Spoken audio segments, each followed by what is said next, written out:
Hello বন্ধুরা, EMI এর নতুন একটি চমৎকার ভিডিওতে আপনাদের সবাইকে জানাই আন্তরিক স্বাগতম। কর্মব্যস্ত এই জীবনের মাঝে একটু প্রশান্তি খুঁজতে আমরা অনেকেই ভালোবাসি। আজকের এই ভিডিওতে আমরা আপনাদের ঘুরিয়ে দেখাবো আমাদের ফ্যাক্টরির চারপাশের পরিবেশ এবং সেখানে সযত্নে বেড়ে ওঠা নানা জাতের পুষ্টিকর ফলের গাছগুলো। শুধু তাই নয়, এর পাশাপাশি আমাদের ফ্যাক্টরির সামনে যে খালি জায়গাটি পড়ে আছে সেখানে আমরা নিজ হাতে নতুন করে কিছু শাকসবজি চাষ করার পরিকল্পনা করেছি। যে কোনো সফল চাষাবাদের মূল শর্ত হলো সুন্দর ও উর্বর মাটি। তাই কাজের শুরুতেই আমরা মাটির জমিগুলোকে খুব ভালোভাবে কোপ দিয়ে ঝুরঝুর করে প্রস্তুত করেছি। মাটির ভিতরের বহুদিন ধরে জন্মে থাকা পলিথিন, প্লাস্টিক ও অন্যান্য ক্ষতিকর অপচনশীল আবর্জনাগুলো আমরা অত্যন্ত যত্নের সাথে খুঁজে খুঁজে বের করে ফেলে দিয়েছি।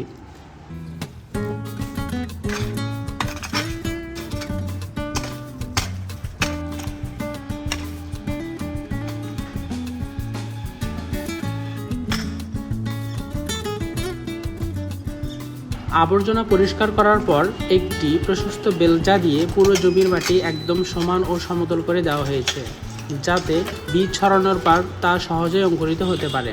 জমির একপাশে তাকালে সবার আগে চোখে পড়বে আমাদের ফ্যাক্টরির দারুণ একটি পেঁপে গাছ। গাছটিতে থোকা থোকা হয়ে প্রচুর পরিমাণে পেঁপে ধরেছে। এর ঠিক পাশেই রয়েছে আমাদের একটি হাইব্রিড জাতের বাতাবি লেবু। এই গাছটি ফলের ভার এতটাই বেশি যে পুরো গাছ মাটিতে নুয়ে পড়েছে।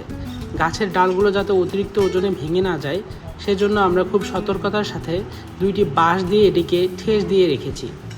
এর পাশে আরেকটি পেঁপে গাছে প্রচুর পেঁপে ধরেছে।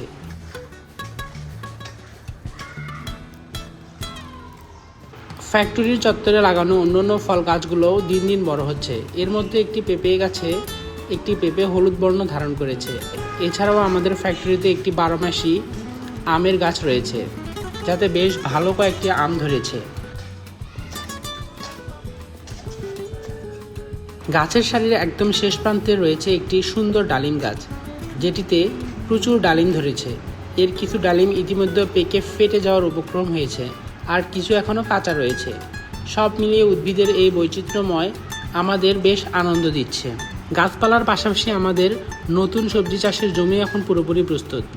মাটিতে বীজ ছাড়ানোর পর যাতে কোনো ধরনের পিঁপড়া, উইপোকা বা ক্ষতিকর পোকামাকড় এসে সেই বীজগুলো নষ্ট বা না খেয়ে ফেলতে পারে, সেজন্য প্রথমেই পরিমিত ও নিরাপদ মাত্রায় ফিনিশ কীটনাশক পাউডার ব্যবহার করা হচ্ছে।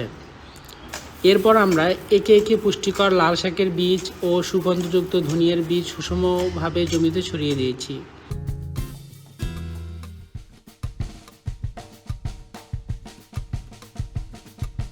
শুধু মাঝের জমি নয়, বরং আমাদের ফ্যাক্টরির দেওয়ালের সাথে ঘেঁষা অবহেলিত সাইড খালি জায়গাটুকুতে আমরা একইভাবে যত্ন নিয়ে বীজ বুনে দিয়েছি, যাতে পুরো জায়গাটাই সবুজ হয়ে ওঠে। তো আজকের ভিডিওটি এখানেই শেষ করছি। আগামী দিনগুলোতে এই বীজ থেকে যখন গাছগুলো বড় হয়ে উঠবে এবং কচি পাতা বা সবজি ধরতে শুরু করবে, সেই প্রতিটি ধাপের আপডেট আমরা আপনাদের ভিডিওর মাধ্যমে শেয়ার করব।